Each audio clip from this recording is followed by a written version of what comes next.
খ্রিস্টান হতে পারে, ধর্মনিরপেক্ষ ইহুদি হতে পারে, কারণ ওই সকল ধর্মগুলোর কাছে আধুনিক যুগের রাষ্ট্র ব্যবস্থা পরিচালনা ব্যবস্থা নাই, আধুনিক যুগের রাজনীতির বিধান নাই, আধুনিক যুগের ব্যাংকিং ব্যবস্থা নাই, আধুনিক যুগের রাষ্ট্রীয় বাজেট প্রণয়ন করার কোন সামর্থ্য তাদের কাছে নাই।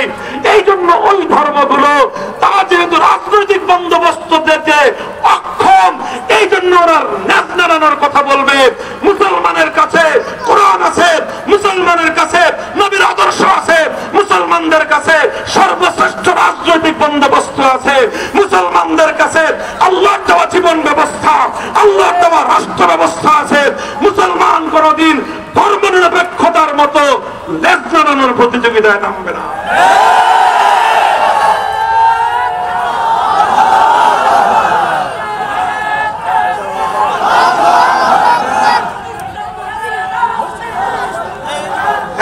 জনগণ, মুসলমানেরা যারা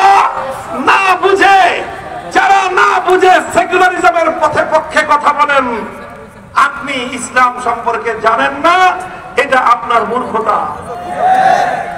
আপনার মূর্খতা। যারা জানে, যারা ইসলাম সম্পর্কে জ্ঞানী, তাদের উপর মূর্খতা চাপায় দেওয়ার চেষ্টা করবেন না। আপনাদেরকে বলে দেই, এই ন্যাশনাল না সেকুলারদের কথার ধোকায় পড়বেন না। যারা ইসলামী রাজনীতি করে না, সব নেতারা গোয়ালার বাছুরের দল। এদেরকে দেখলেই বলবেন যে ভাই আর কতদিন লেজ নাড়াইবেন। কথা পরিষ্কার। যারা সেকুলারিজমের রাজনীতি করে, যারা ধর্মহীন রাজনীতি করে, রাজনীতি থেকে যারা ধর্মকে মাইনাস করে, ওদেরকে দেখলেই বলবেন যে ভাই লেজ নাড়ানোর দিন শেষ, ইসলামের বাংলাদেশ।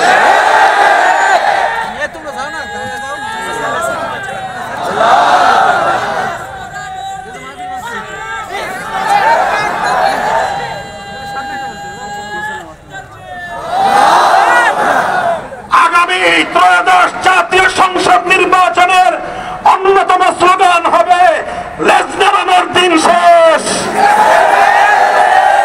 লেজ নাড়ানোর দিন শেষ। যারাই দেখবেন ইসলামী রাজনীতির বিরুদ্ধাচরণ করে, কানে কানে গিয়ে বলবেন ভাই লেজ নাড়ানোর দিন শেষ। কথা পরিষ্কার। মুহতারাম হাজিরিন, আলহামদুলিল্লাহ ইসলামী বিপ্লবের জন্য সময় ঘনিয়ে এসেছে। কথা বলেন ঠিক না ঠিক? আমরা প্রস্তুত, আমরা প্রস্তুত ইনশাআল্লাহ। বাংলার মানুষ বিপ্লব করতে শিখেছে, বাংলার মানুষ রক্ত দিতে শিখেছে, বাংলার মানুষ জীবন দিতে শিখেছে, বাংলার মানুষ ফাঁসিবাদকে বিতাড়িত করতে শিখেছে, বাংলার মানুষ জুলুমের বিরুদ্ধে রুখে দাঁড়াতে শিখেছে।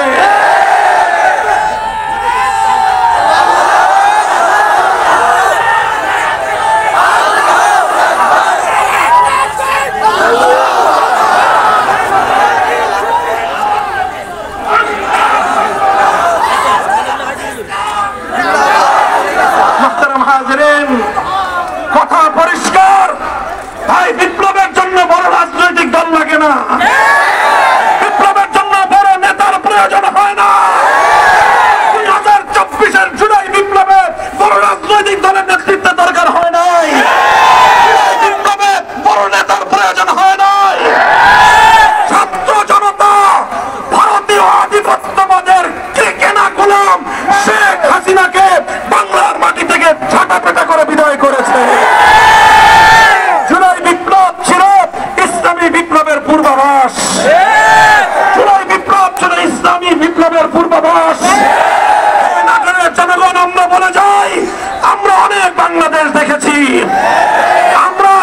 আমরা সোনার বাংলাদেশ দেখেছি, নতুন বাংলাদেশ দেখেছি, সবুজ বাংলাদেশ দেখেছি, ডিজিটাল বাংলাদেশ দেখেছি। আরেকটা বাংলাদেশ আমরা দেখতে চাই, ইসলামের বাংলাদেশ, খেলাফতের বাংলাদেশ। আল্লাহ প্রদত্ত রাজনৈতিক ব্যবস্থার নামই হলো খেলাফত ব্যবস্থা। আসুন, যারা বৈষম্যহীন বাংলাদেশ গড়তে চাও, ইনসাফের বাংলাদেশ গড়তে চাও, আমি আল্লাহর নামের শপথ করে বলি যে পূর্ণাঙ্গ ইনসাফ, পূর্ণাঙ্গ বৈষম্যহীন সমাজ আল্লাহ প্রদত্ত খেলাফত খেলাফত ছাড়া বিকল্প কোনো ব্যবস্থা সম্ভব নয়।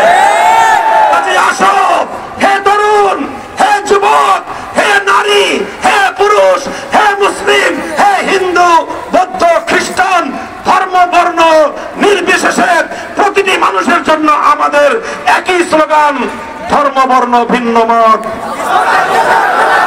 ধর্ম বর্ণ ভিন্ন মত।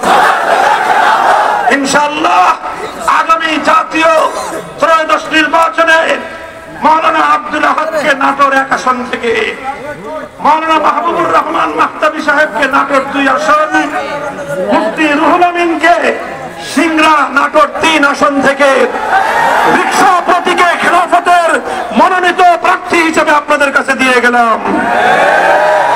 মেহনতি মানুষের মার্কা,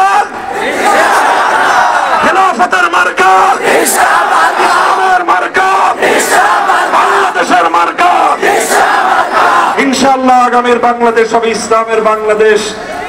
নাসরুম মিনাল্লাহি ওয়া ফাতহুন করিম।